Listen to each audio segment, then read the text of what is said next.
A report from outplacement firm Challenger Gray and Christmas links artificial intelligence to nearly 55,000 layoffs in America this year.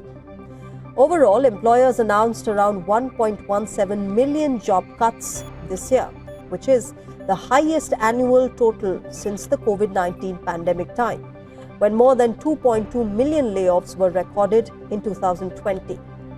Open your laptop, and right inside the tool you use every day, there's a brand new option that wasn't there yesterday: auto-complete this task. You click it once, and it finishes in 12 seconds. Now here's the uncomfortable question. If your work can be done in 12 seconds, why would a company pay for 8 hours? But the twist is this: the 2025 data doesn't say AI will erase all jobs. It says something more sneaky and honestly more dangerous.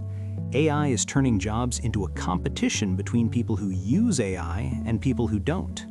So today, we're running a real investigation. Can AI really replace your job? What does the data in 2025 actually say? Not vibes, not hype, numbers. Because the scariest outcome isn't everyone gets fired tomorrow.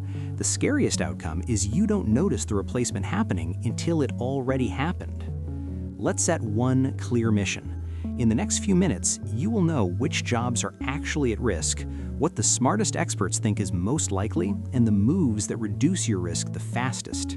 And no, this isn't about becoming a genius coder overnight. Here's the reality most people miss.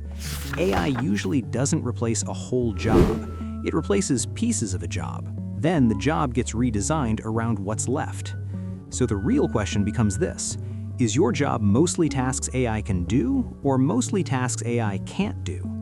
And by 2025, the research is finally good enough to answer.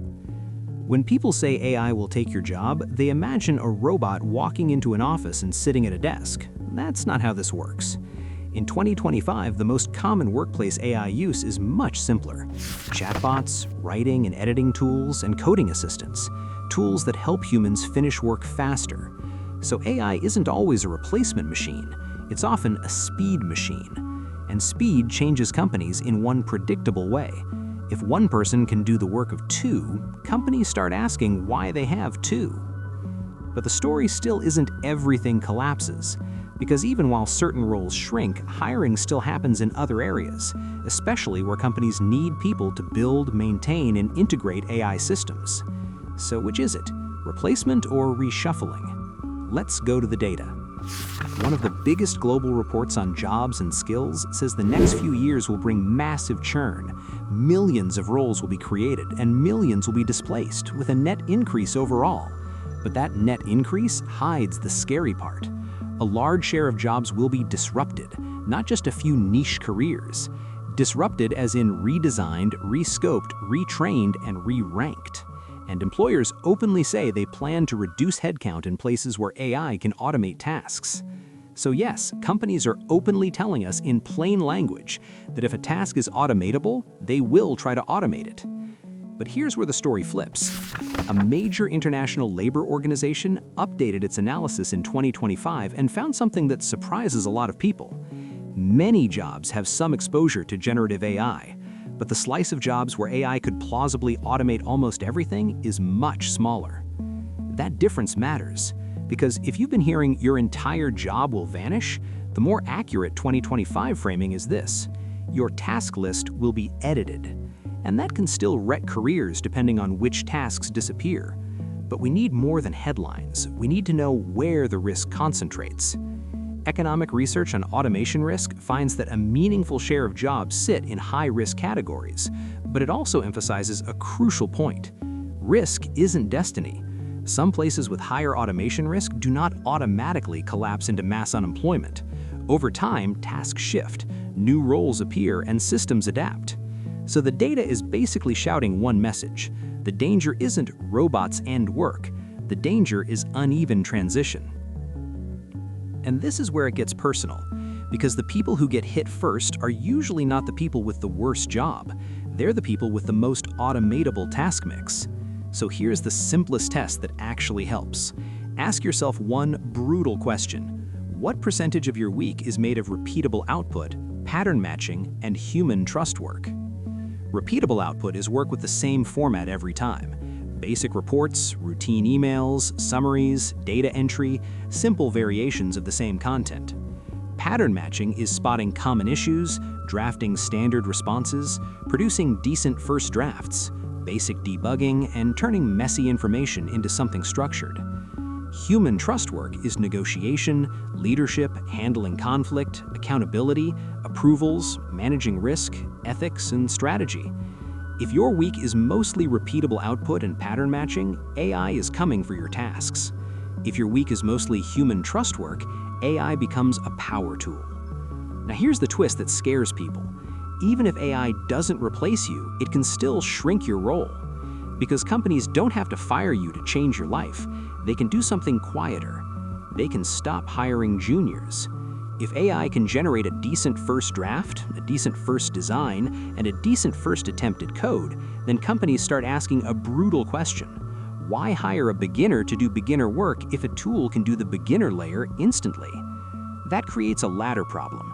If the bottom rungs get removed, how do you become experienced if fewer people want to train you?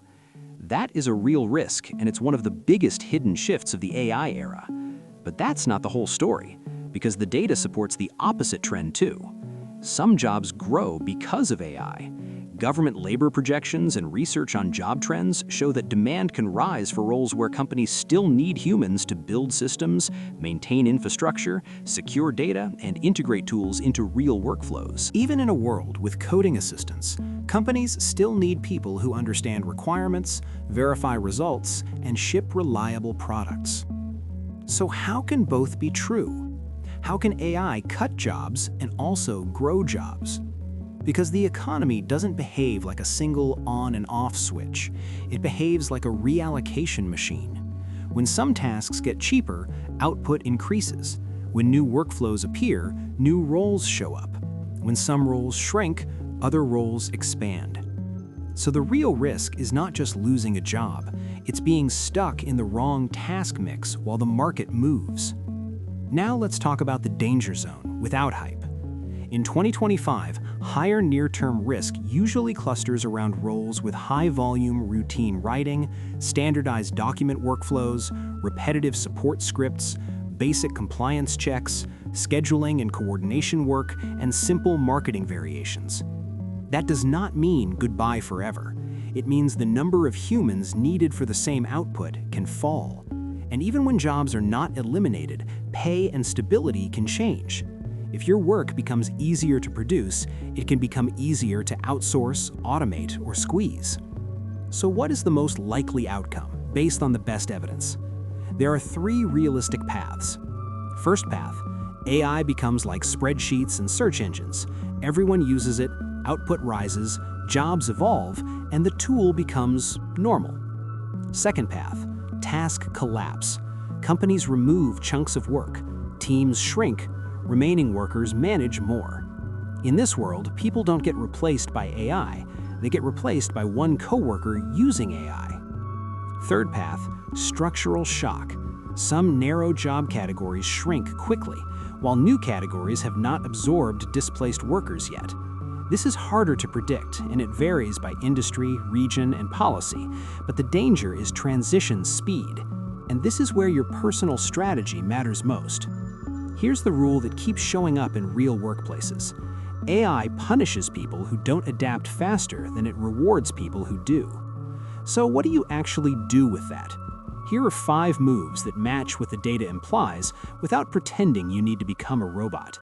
First, turn AI into your first draft employee. If you write, plan, summarize, research, or communicate, use AI for the first pass. Your goal is not perfect output. Your goal is speed and focus. Second, own the final responsibility.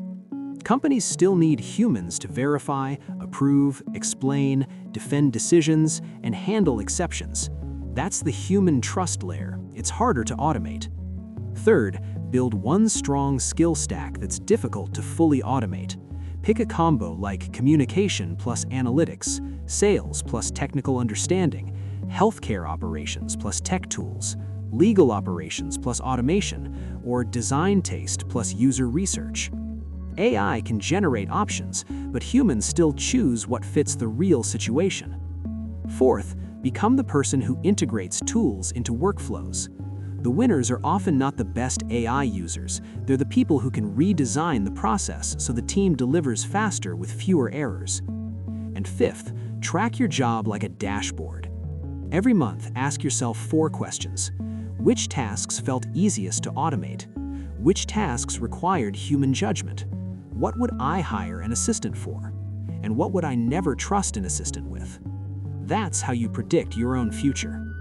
Now here's what to watch next, because this story is still moving. Global job reports point to major job churn through 2030 and huge demand for upskilling. Exposure research is still being refined as better task data and better models appear.